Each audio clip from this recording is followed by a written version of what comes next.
Eu tô chegando atrasado nessa conversa, galera, mas a gente não pode deixar de falar essas tretas que têm acontecido no mundo das artes digitais, não é mesmo? Especialmente sobre essa treta aqui. Os termos de serviço do Photoshop concedem à Adobe acesso a projetos de usuários para moderação de conteúdo.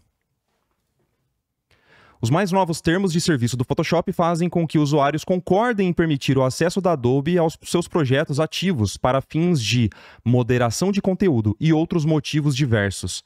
Isso tem causado preocupação entre os profissionais, pois significa que a Adobe teria acesso a projetos sobre NDA. NDA é Non-Disclosure Agreement. É um contrato de confidencialidade, resumidamente.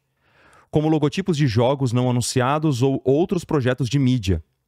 Sam Santala, o fundador do Songhorn Studios, observou a linguagem dos termos no Twitter, denunciando o exagero da empresa.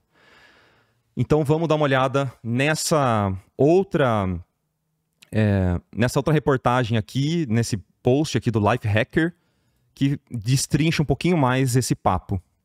Eu vou ler bem rápido e a gente já conversa sobre isso, tá?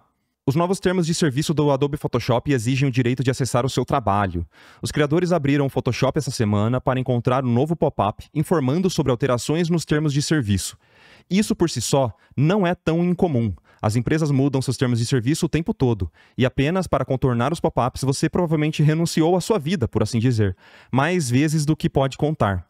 No entanto, após uma inspeção mais detalhada, os ajustes da Adobe aqui são inaceitáveis. Os criadores que leram o pop-up perceberam que a Adobe não estava alterando uma permissão aqui e outra ali. Em vez disso, a empresa afirma que agora tem o direito de aceder ao trabalho gerado a partir destes programas para uma infinidade de fins, incluindo, nada menos, para treinar IA. Os termos de serviço, conforme listados no site da Adobe, parecem ser de 17 de fevereiro deste ano e se aplicam a todos os aplicativos da Adobe. No entanto, a empresa parece ter lançado pop-up para usuários do Photoshop essa semana pela primeira vez. Nosso acesso ao seu conteúdo, podemos acessar, visualizar ou ouvir o seu conteúdo, definindo na seção 4.1, por meio de métodos automatizados e manuais, mas apenas de maneira limitada e somente conforme permitido por lei. Por exemplo, para fornecer os serviços e software, poderemos precisar acessar, visualizar ou ouvir o seu conteúdo para a. Responder comentários ou solicitações de suporte. B. Detectar, prevenir ou, de outra forma, abordar problemas de fraude, segurança, legais ou técnicos. E C. Fazer cumprir os termos conforme estabelecido na seção 4.1 abaixo. Nossos sistemas automatizados podem analisar seu conteúdo e fontes de clientes da Creative Cloud usando técnicas como aprendizado de máquina, que é Machine Learning, né? O termo está traduzido aqui, para melhorar nossos serviços e software e a experiência do usuário.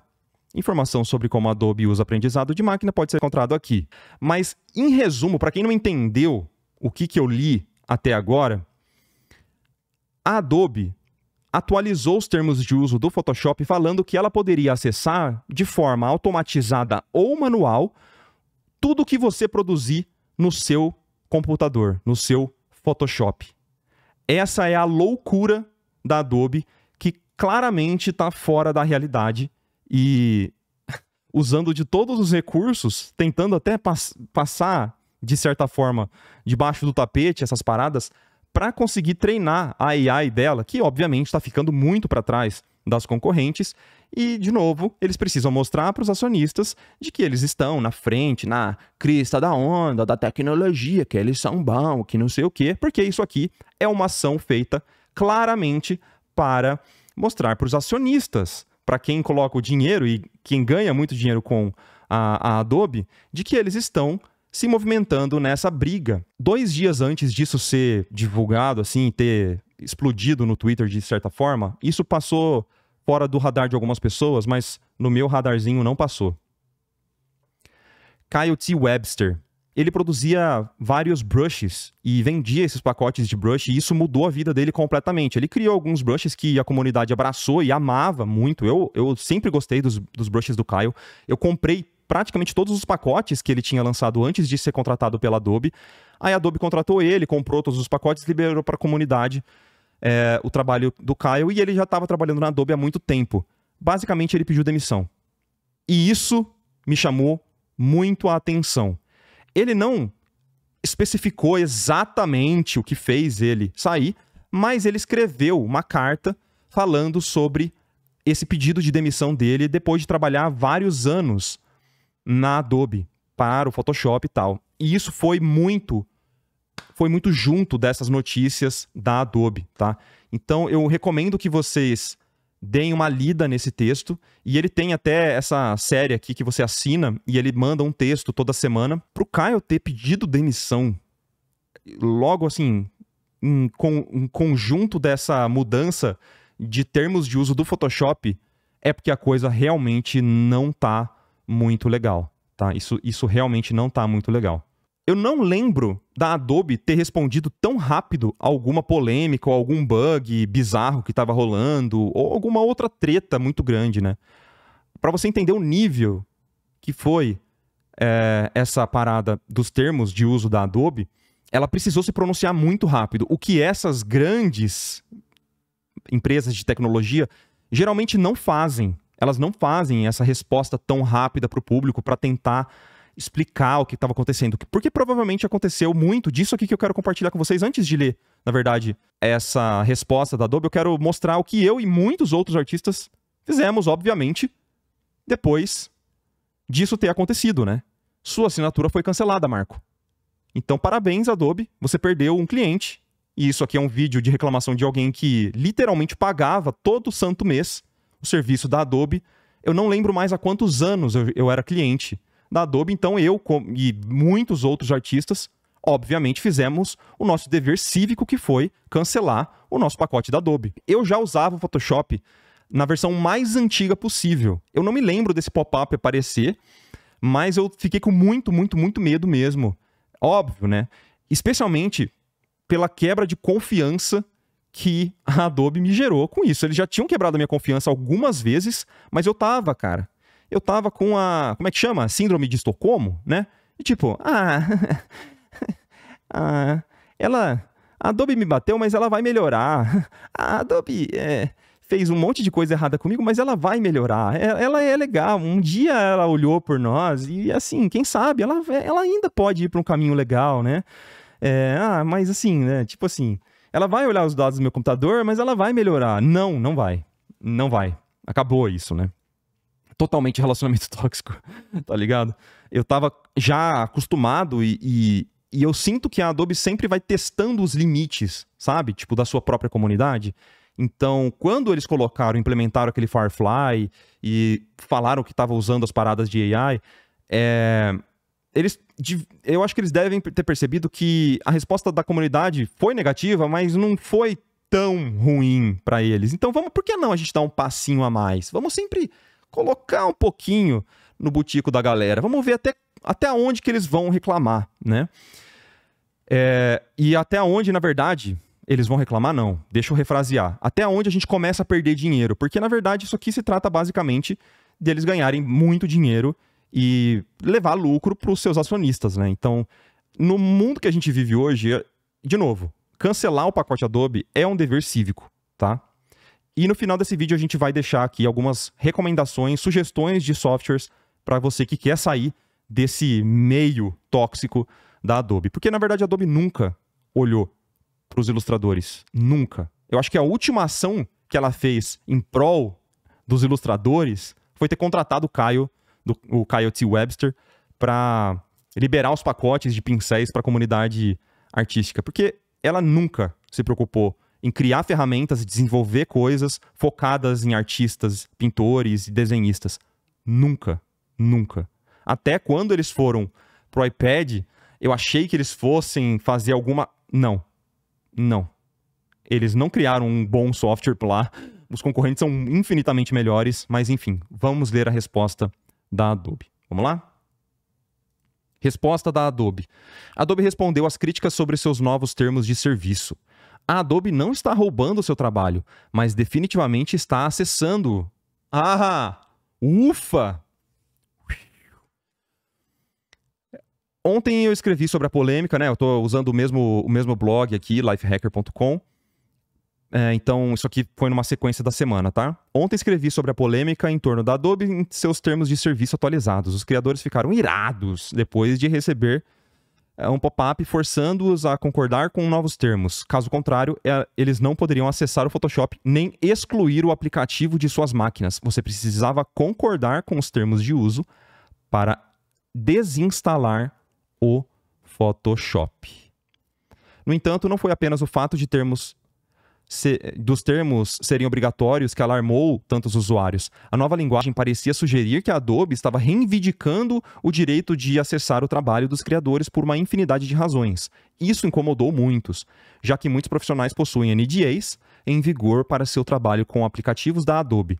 É claro que, apesar das situações legais, muitos também rejeitaram a ideia de que a Adobe pudesse acessar o trabalho produzido por seus criadores, simplesmente porque a Adobe criou os aplicativos que eles usavam em primeiro lugar. A Adobe permaneceu em silêncio sobre o assunto até publicar esta postagem no blog, que eu já abri aqui. Nele, a empresa explica que as alterações nos termos de uso foram, na verdade, pequenos ajustes e tinham como objetivo trazer clareza às políticas de moderação da empresa. Clareza às políticas de moderação da empresa. A empresa postou um trecho dos termos na postagem do blog, com novas adições destacadas em rosa, incluindo quaisquer itens que foram excluídos dos termos anteriores. De acordo com a Adobe, a novidade aqui é que a empresa diz que pode, em vez de apenas acessar o seu conteúdo por meios de métodos automatizados e manuais, e que analisa o conteúdo para detectar conteúdo ilegal. Então, eles estão usando aqui um medo moral nas pessoas. Um medo de que, incluindo material de abuso sexual e infantil. Nesse caso aqui, eles estão falando basicamente assim, ó. Quem aqui é contra abuso infantil? Você é a favor? Por que você tá com medo? Sacou? É isso que eles fazem, é o pânico moral, tá ligado? Quem aqui é a favor da corrupção? Você é a favor da corrupção? Ah, entendi. Por isso que você não quer me deixar acessar os seus dados? Porque você é a favor da corrupção? Essa é o papo, assim, sabe? Tipo assim, eles usam desses termos para fazer um pânico moral, porque algumas pessoas utilizam as ferramentas deles de inteligência artificial para cometer crime, então agora eles vão assistir ao conteúdo de todo mundo, tá ligado? Que porra? Que porra é essa, cara? Que lógica, que salto lógico é esse que eles tiveram para fazer isso, tá ligado? Se o sistema automatizado achar que algo é ilegal, ele sinaliza o item para revisão humana. Ah, ufa! Se então a inteligência artificial, que está vasculhando todos os computadores, aprendendo com esses resultados, se ela encontrar alguma coisa que ela não curtiu, aí ela manda para uma pessoa ver, entendeu? Fora isso, ela tá só aprendendo com o seu conteúdo. Tá tudo bem, galera. Tá tudo bem. Sem o seu consentimento, né? Lembrando de que até para você desinstalar o Photoshop, você precisa concordar com esses termos. Você não pode não concordar com esses termos, tá ligado? O restante dos termos aparentemente são os mesmos de sempre. O pop-up que apareceu foi uma campanha rotineira de reaceitação para que os usuários concordassem com as pequenas mudanças. Como esse acesso estava no centro da controvérsia, a Adobe entrou em mais detalhes na postagem do blog sobre o porquê precisa dele. A empresa afirma que precisa de acesso ao conteúdo do usuário por 3 motivos específicos. 1. Para executar as funções padrão em aplicativos, como abrir arquivos ou criar miniaturas. Para recursos baseados em nuvem, como filtros neurais do Photoshop e remover fundo. E, conforme mencionado nos termos acima, para rastrear atividades ilegais ou outros conteúdos abusivos. Ou seja, a polícia do Photoshop chegou, meus amigos. A polícia do Photoshop tá aí sondando e rondando, fazendo a ronda agora para descobrir quem é que tá fazendo bobagem no seu Photoshop, entendeu? Além disso, a empresa afirma que não treina modelos Firefly Gen AI em seu conteúdo. Nem a Adobe jamais assumirá a propriedade do seu trabalho. Se você está se perguntando por que a empresa diz especificamente modelos Firefly Gen AI e não uma declaração mais geral sobre o treinamento de IA em geral, é porque a empresa usa o conteúdo que você armazena na nuvem. Ela usa o conteúdo. Ela é muito específica quando ela coloca isso aqui, só faltou colocar a versão, né? Firefly Gen AI, versão 1.2.3.4.5. incluindo imagens, áudio, vídeo, texto ou documentos para treinar a sua IA. Quaisquer dados que você carrega nos servidores da Adobe são válidos para esse processo e são agregados aos dados de todos os outros, a fim de treinar IA da Adobe para melhorar os produtos e serviços da Adobe. Ai, galera, por que não falou antes? Era para melhorar o serviço da Adobe. Pô, puxa vida. Puxa vida. Isso não está explicitamente definido na postagem do blog, mas o artigo de suporte da Adobe diz que você pode cancelar esse treinamento acessando as configurações de privacidade da sua conta e desativando o botão de alternância para permitir que o seu conteúdo seja analisado pela Adobe para a melhoria do produto e fins de desenvolvimento em análise de conteúdo. Então, pera, só para eu entender. E vamos supor que eu sou um bandido. Eu sou um bandido e estou fazendo coisa errada no Photoshop. Essa não vai ser a primeira coisa que o cara vai fazer? É mais uma dessas coisas de pegar a comunidade no contrapé ali, né? E automaticamente deixar isso habilitado. Não é para pegar criminosos, possíveis criminosos. Não é. Entenda isso. Não é para isso. Não é para isso. É para pegar desavisado e treinar AI, aparentemente, supostamente, né, senhor juiz? Sacou a loucura disso tudo? Se você tá fazendo coisa errada e você sabe que você tá fazendo coisa errada, é óbvio, ninguém é idiota nesse ponto, né? A primeira coisa que eu vou fazer é desabilitar essa opção. Então, pra que todo esse alarde? Alguém me explica pra que tudo? Eu sei por quê, né? Só não posso falar, obviamente, porque não quero ser processado. Mas, enfim, galera... Vamos falar um pouquinho sobre as alternativas ao Photoshop. Eu desativei a minha inscrição do Photoshop. Eles dobraram o valor e a minha renovação já ia ser com valor dobrado. Eu já estava pensando, porque eu estava naquela de já ter apanhado tanto da Adobe, mas eu ainda estava de tipo, mas ele vai melhorar. Uma hora ele vai melhorar e ele vai entender que tem ilustrador que usa e eles vão olhar por mim, vão melhorar as ferramentas, né? Eu estava nessa.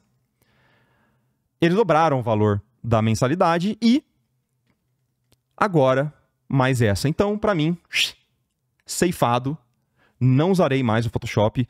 Eu não sei ainda o que eu vou fazer da vida, mas eu trouxe algumas alternativas ao Photoshop que vocês podem utilizar. Softwares que eu já testei, que eu sei que amigos que trabalham na área utilizam. Então, aqui são softwares que eu endosso de certa forma, sempre com muita cautela, mas os outros eu ainda preciso testar um pouquinho mais. Eu tenho as minhas ressalvas com alguns softwares, mas a gente vai conversar um pouquinho sobre eles, ok? Vamos lá, então. Primeira alternativa ao Photoshop, claramente, para mim, é o Krita. O Krita, para mim, é a alternativa principal ao Photoshop, porque, para mim, né? Porque ele realiza a tarefa de pintura digital com maestria e muito bem, tá? Então, se você quer aí testar um software gratuito, open source, código livre, né? Com uma comunidade extremamente engajada, com vários plugins muito legais que você pode baixar também gratuitamente, instala nele, testa, ele é super compatível com vários tipos de arquivo, formatos de arquivo, então eu recomendo totalmente o Krita, principalmente pelo fator open source. Sabe o Blender para o 3D? Que a gente sempre comenta que é um software maravilhoso, extremamente eficiente, a nível de qualidade de indústria mesmo, e que você tem uma comunidade extremamente forte e engajada. Para arte 2D, o Krita é o equivalente, entendeu? Código aberto, então se você quiser pegar o código, criar coisas para esse software, você pode fazer de um jeito super legal, que tem uma documentação muito boa, enfim. Principalmente porque no meu computador, que já é mais antigo, o Krita é o software que funciona melhor, ok? Agora vamos para outras alternativas, mas agora algumas que são pagas, tá? Tem duas principais alternativas pagas ao Photoshop e que são excelentes, tá? A primeira é o Clip Studio Paint. O Clip Studio é um software que funciona para Windows, para Linux, para tablet, para celular. Então você tem para vários formatos. O Clip Studio ele é o mesmo software no iPad e no Windows. É o mesmo software. Então, os profissionais da área que não usam Photoshop provavelmente estão utilizando o Clip Studio Paint e provavelmente o Krita também, tá? Mas o Clip Studio, para mim, eu acho que é o software mais famoso depois ali do Photoshop. Ele é pago, mas ele sempre tem algo chamado de Summer Sale. Então, mais para o final do ano, no verão deles lá, eles fazem uma grande venda, um grande desconto para dar um descontão, assim, para você poder comprar ali o Clip Studio por um preço super acessível, mas mesmo assim, ele já é um software barato comparado ao valor mensal ali do Photoshop, porque esses aqui você compra uma vez e o software é seu. Não tem uma questão de mensalidade no computador. Na tablet, no iPad e tal, aí sim você tem a questão aqui do Clip Studio de pagar uma mensalidade, mas mesmo assim, se você trabalha com isso, eu acho que faz parte, de certa forma, você pagar uma mensalidade porque você ajuda os desenvolvedores. Tem toda uma outra questão. O Clip Studio já teve problema com essa questão de AI. Eles anunciaram que eles iam começar a testar AI, né, inteligência artificial, no software. Teve um backlash, né? Teve uma revolta ali da comunidade que falou que não queria isso, e eles ouviram a comunidade, eles voltaram atrás. É diferente. Agora, aparentemente, eles entenderam quem é a comunidade deles, né? Eu preciso mencionar isso porque eles estavam nessa de tipo, oh, que legal, meu, nossa, que mundo novo de tecnologia. E aí, tipo assim, não queremos isso. E eles, beleza, tamo junto, não vamos fazer nada, vamos lá. E tem umas ferramentas muito legais. Por que eu não uso o Clip Studio pessoalmente? Porque o meu computador já é mais antigo, meu computador é de 2017, que tem pessoas que têm computador até mais antigo do que o meu, mas conseguem utilizar, mas eu não consigo utilizar muito bem o Clip Studio. Eu tenho problema de lag muito forte no Clip Studio. Eu baixei a última versão 3.0 para testar, ainda continuo, mas provavelmente eu vou utilizar o Clip Studio assim que eu trocar de computador, tá bom? Porque é um software que ele é muito potente. Você precisa se adaptar a algumas coisas de ferramenta, mas ele é super legal. Eu já fiz live aqui fazendo uma ilustração da Narrida, pelo menos o começo da ilustração. Tem até parte desse processo, acho que deve estar no YouTube, mas é um software muito legal. Vamos para outra alternativa paga ao Photoshop, que é um que eu estou testando e eu estou gostando bastante. A gente pode até trazer mais desse software lá na frente, mas Affinity Photo 2. Affinity Photo 2. Esse software de edição de fotos, mas que tem capacidade para pintura digital também, beleza? Ele é um software, galera, mais parecido com o Photoshop no quesito de edição de imagem. Eu usava o Photoshop bastante no trabalho, usava muito o Photoshop, porque eu utilizava muito de ferramentas de edição de imagem, muito assim, Liquify, muito forte, edição de cor, muito forte, eu sempre usei muito disso. E o Affinity, ele é uma dessas alternativas que tem bastante dessa característica. O Clip Studio Paint e o Krita, eles têm algumas coisas, mas eles não são focados nessa parte. Mas o Affinity, ele tem muito disso. E agora, coincidentemente, de bobeira, por acaso, tá aí com 50% de desconto. Aproveitando toda a polêmica do Adobe? Não sei. Pode ser que sim. Mas de qualquer forma, ó, gente, isso não é um publi, tá? Preciso deixar isso muito claro. Eu não tô ganhando nada de nenhuma dessas empresas. Eu não tenho rabo preso com absolutamente nenhuma empresa. Então eu tô só comentando, porque eu entrei aqui no site e falei, nossa, que coincidência. Aproveitando, né, o tropeço da Adobe para angariar mais pessoas. Não sei uma questão de AI, não sei realmente como é que eles estão em relação a isso, o posicionamento deles, mas talvez funciona, tá bom? Temos outras versões agora, outros softwares, que aí é mais do que eu já ouvi da comunidade e menos de que eu testei de verdade, tá? Temos aí o Ibis Paint, que é um software que muitas pessoas pedem para eu testar. Ele é um software que era primariamente para o celular, mas agora ele está com uma versão para Windows, Ibis Paint. Eu ainda não testei, mas eu acho que vale a pena a gente citar aqui, porque aparentemente tem uma comunidade forte, porque todo vídeo que eu faço fala, ô, testa o Ibispaint, ô, você já testou o Ibispaint? E aí, o Ibispaint é bom? Então, não sei. Aparentemente é legal, né? E tem aqui também o Medbang. Não sei se vocês conhecem, mas tem o Medbang Paint, que também é um software com uma comunidade forte da galera que usa no celular, que usa, acho que tem para tablet, se eu não me engano, mas aqui também tá para Windows e Mac. Tá? Não tenho certeza, mas eu acho que eles têm também para celular. Esses dois eu não testei, mas quero também só comunicar que nas lives, especialmente nas lives na área de membros, eu vou começar a testar esses outros softwares, tá bom? Porque eu quero achar a minha alternativa, o meu workflow para substituição do Photoshop. Então agora começaremos mais uma empreitada no nosso canal, que é quem que vai ser o substituto do maldito Photoshop, mano. Porque eu cancelei e agora eu não tenho mais como correr atrás, entendeu? Ou tenho outras alternativas. Mas qual que é a alternativa? Qual que é? Vocês podem com certeza deixar outras sugestões. A galera tá perguntando do Corel Painter, Sketchbook, tem vários softwares. Não existe o software certo, não existe o software errado.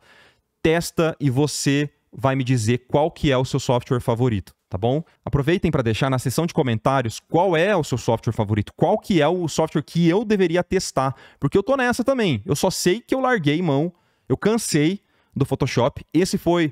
De verdade, esse foi o último prego no caixão da Adobe para mim. Eu cansei de ser feito de otário. De verdade, cansei de ser feito de otário. E eu não vou mais utilizar a desculpa de que é porque eu tô acostumado. É porque é o padrão da indústria. Chega disso. Chega. Eu vou me virar com outras coisas e vamos que vamos. Principalmente nas lives exclusivas para os membros. Então, a gente está no meio do processo da pintura de um cenário, do começo ao fim que a gente está fazendo lá na área de membros. E eu vou pegar agora, na etapa de render, e já vou testar um software diferente para a gente finalizar a nossa arte.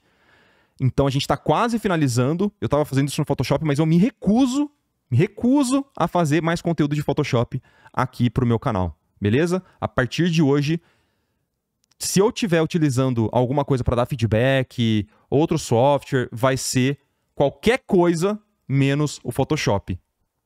Me cobra. E se eu usar o Photoshop, me cobra aqui, beleza? Esse foi meu desabafo. Quanto mais eu penso sobre essa pataquada da Adobe, mais puto eu fico, cara. Eu não queria nem ter... Desculpa, eu levantei o meu tom de voz aqui. Eu não queria ter me estressado, mas quanto mais eu penso sobre toda essa treta, de verdade, mais eu fico incrédulo de como uma empresa pode dar tanto tiro no pé, velho. O pessoal me lembrou do GIMP aqui. Mas eu, sinceramente... Se eu coloco na balança GIMP, Krita pra mim é muito superior. Eu nunca me adaptei ao GIMP, não consigo gostar da interface do GIMP, mas fica aqui a menção honrosa ao GIMP. Pro Illustrator, galera, eu não uso Illustrator, mas a galera com certeza no chat vai deixar aí, ó, alguns comentários. Se eu não me engano, dessa empresa do Affinity Photo, tem um Affinity Designer. Se eu não me engano, o Affinity Designer, ele é o equivalente ao Illustrator. Posso estar equivocado, mas eu acredito que seja, tá? A melhor opção em ilustração e design, Affinity Designer 2. Aparentemente é uma alternativa boa ao Illustrator, pelas imagens que eles divulgam, ok? E uma alternativa ao Premiere, que é o programa de edição, aí você está comendo bola se você já não está usando o DaVinci Resolve. O DaVinci Resolve já está... para mim, à frente do Premiere em alguns aspectos. Em outros ainda o Premiere é bom, mas como eu cancelei o pacote da Adobe, eu tinha todos os aplicativos da Adobe. Eu ia pagar coisa de 200 e pouco por mês, e eu tava engolindo seco essa parada, mas que bom, não vou precisar mais gastar. Obrigado, Adobe, você me fez economizar dinheiro. Muito obrigado, na verdade. Vamos terminar esse vídeo agradecendo a Adobe, tá bom? Por ter feito isso. Valeu, Pierre! Eita, 5 meses com o Marcão, valeu e tamo junto, Marco. Todos os vídeos, lives e conteúdos para membros estão me ajudando muito a evoluir como artista. Sucesso, valeu, Pierre. Muito obrigado, mano. Fechamos esse assunto da Adobe. Quanto foi a taxa para cancelar a Adobe? Cara, na verdade, a Adobe eu não paguei nenhuma taxa porque eu não renovei ainda. Ele tava para renovar o ano, eu pagava o plano anual, ia vir uma bica. Uma bica. Eu não paguei nada para cancelar a Adobe, ainda tem alguns dias, na verdade acho que ainda tem algumas semanas para eu usar o Photoshop sem renovar ele, mas eu também tô nessa, faltam 5 dias para acabar meu plano anual. Então, deu certo, cara, no final das contas deu certo.